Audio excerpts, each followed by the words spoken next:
Abrimos este último bloque ya con la presencia del economista Ricardo Delgado para analizar los hechos más destacados en materia económica de estos últimos días. Ricardo, ¿qué tal? ¿Cómo andás? ¿Qué tal, Alejandro? ¿Cómo estás? Muy bien, gracias por estar una vez más aquí. Placer. Bueno, y como hablábamos en el primer bloque, en esta semana previa a las elecciones, el dólar está caldeado con el contado con liquidación superando de los 1.600 pesos en estos últimos días y el Banco Central interviniendo con reservas en el techo de la banda cambiaria. El mercado está sin duda apostando a un cambio en el régimen cambiario luego de las elecciones, a un salto del dólar. ¿Cuáles son, Ricardo, tus expectativas en este sentido?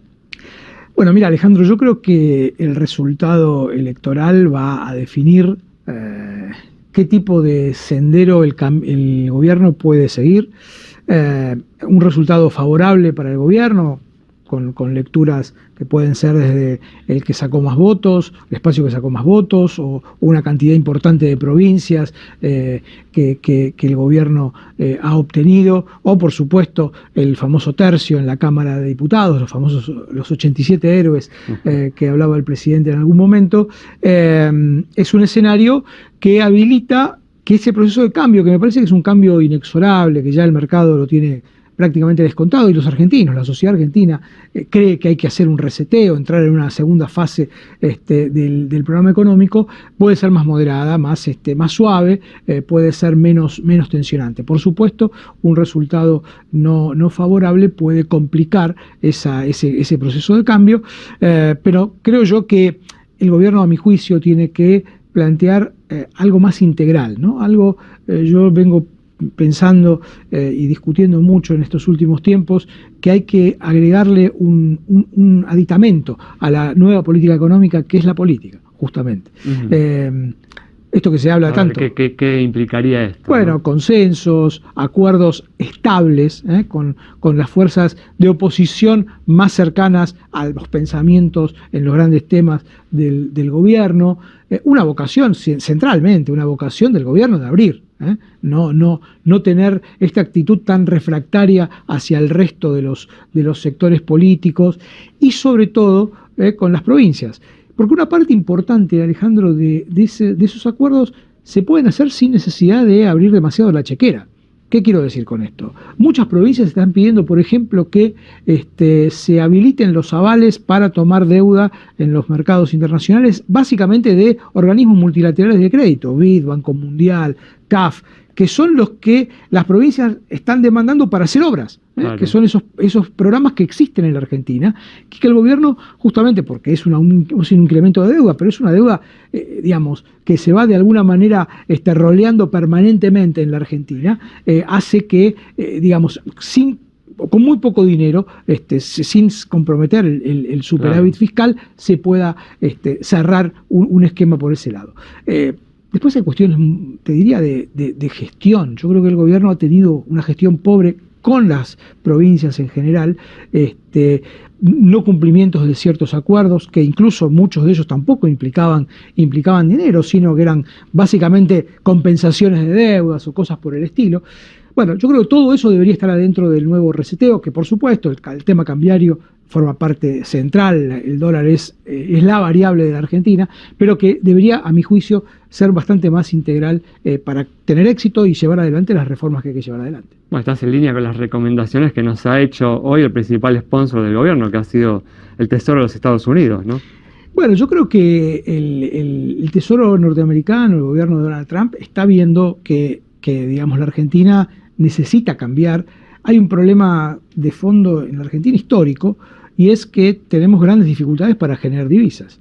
Esta es una economía que demanda dólares por naturaleza, si querés, todos nosotros, pero también el sector productivo, y además hay que pagar deuda el año que viene. O sea, hay 3 objetivos que hay que cubrir, y que la asistencia del propio Tesoro norteamericano, por estos 20.000 millones ya asegurados con este swap, no alcanza para los 3 objetivos a la vez, con lo cual, me parece que hay una tensión y una necesidad que me parece que está planteando el gobierno norteamericano de que Argentina empiece a acumular reservas, que creo que ha sido uno de los errores fundamentales de este año de gestión económica, ¿no? No haber comprado reservas cuando las reservas estaban, los dólares estaban, que eran los dólares de la soja en el segundo trimestre. Bueno, y justamente en relación, ¿no?, a este punto, en relación al reseteo del programa económico, ¿crees que se debe abandonar el sistema de las bandas cambiarias? ¿Crees que se debe corregir este sistema y por ahí poner un techo más elevado? ¿Cuál es tu opinión? Bueno, yo creo que dentro de esto, de los resultados electorales, te van a dar una respuesta, si querés, implícita a eso. Si el gobierno logra un buen resultado en las elecciones, es probable que tenga mayores grados de libertad para avanzar en una suerte de liberación sucia, si querés, una suerte de flotación sucia del tipo de cambio. Estados Unidos va a ir en esa dirección, algo que viene proponiendo el fondo y que la Argentina, claro, nunca cumplió.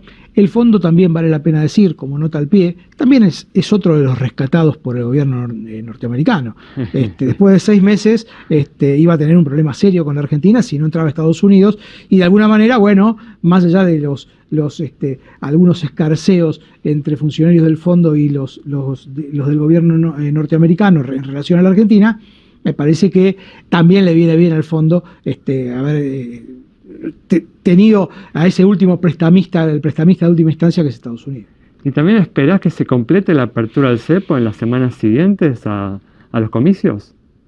Yo lo veo más difícil eso, lo veo más difícil de vuelta, porque no hay dólares para todos y todas, como decía alguna expresidenta argentina, ¿no? No hay dólares para todos y todas, de vuelta. Los dólares, a mi juicio, tienen que ser cuidados, primero acumulados inteligentemente. Eso seguramente va a exigir un tipo de cambio más alto, naturalmente. El sector productivo necesita un tipo de cambio más alto para poder producir y exportar. Esto también hay que decirlo. Hay que bajar la demanda de los particulares. De alguna manera esto tiene que bajar.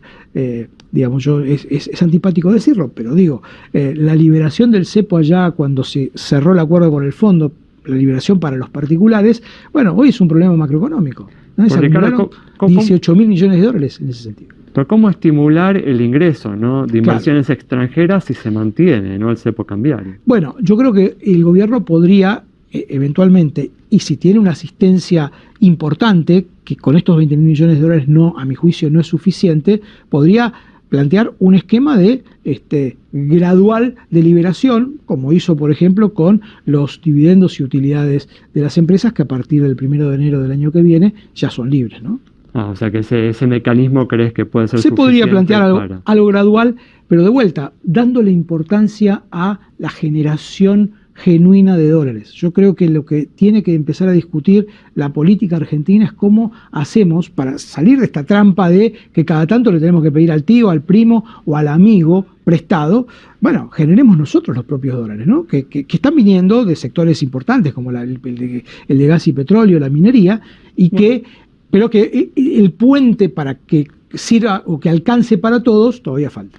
Hablando precisamente de eso, en los últimos días circuló, ¿no?, un informe que habla, ¿no?, de que la industria del conocimiento, la economía del conocimiento generó entre julio del 2024 y junio del 2025 cerca de 10.000 millones de dólares en exportaciones. ¿Es un sector en el que es también potencial acá en la Argentina? Sí, sin duda. Yo creo que el gas y petróleo, minería, economía del conocimiento, por supuesto el complejo sojero y la agroindustria como un todo, y también sectores industriales, ¿por qué no? Y por eso es interesante también que conozcamos detalles de este tan demorado acuerdo comercial con los Estados Unidos, porque allí tenemos sectores industriales y de economías regionales muy importantes que pueden aportar a la generación genuina de divisas. Muy bien, bueno, muchas gracias, Ricardo. Un placer, Alejandro. Cerramos entonces el programa de hoy con el detallado análisis del economista Ricardo Delgado sobre la situación de la economía y lo que puede suceder con ella a partir del lunes, con enormes desafíos por delante. Nos reencontramos el próximo miércoles a las 20:30 aquí en Metro.